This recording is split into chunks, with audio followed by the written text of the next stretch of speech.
So I was home a while ago and I came across this Canon AE1, which is a film camera, and I used it to shoot film. I got some rolls of film in here and I just shot away with it.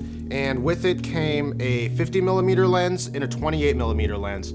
So two fun focal lengths. Film got a little boring and a little pricey for me, and I thought, how can I work this into what I love in filmmaking and content creation and use it to the way I want to use it? So then it dawned on me, do they make an adapter for an E mount to an FD mount lens? And they did. It was relatively cheap, and I pulled the trigger and bought it, and my idea became more so of an experiment now. So to shoot with vintage lenses on your cinema camera, the first step is find an adapter. For me, E mount to FD mount, and that was the ultimate trick that would get this job done. These G Master lenses on these Sonys are absolutely amazing. The technology in them is great. The autofocus, the sharpness, all of that is great.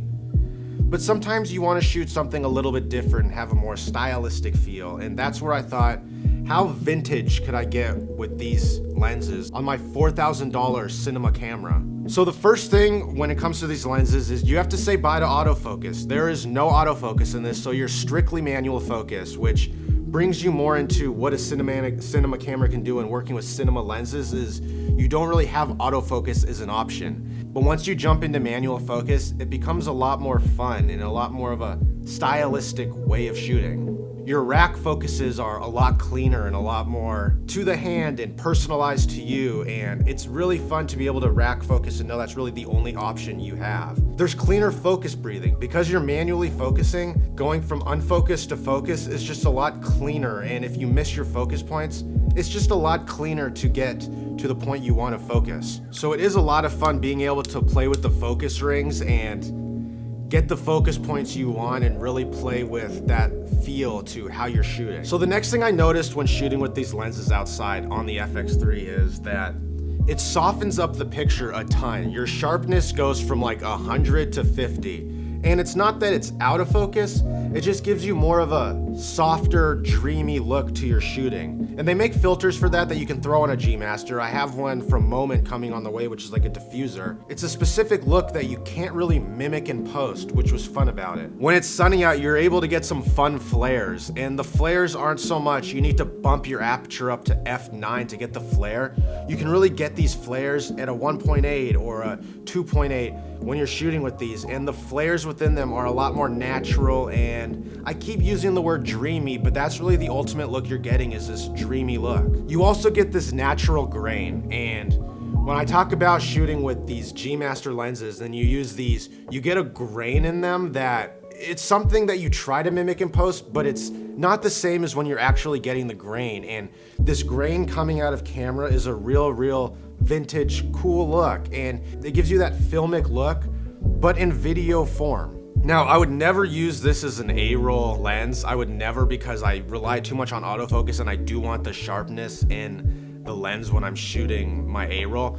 But as a B-roll lens, I absolutely love shooting with this thing. I love being able to have my A-roll and my B-roll be very similar in the way it's shot, but have two very different stylistic looks, and then color it the same and still have that sharp but then dreamy feel.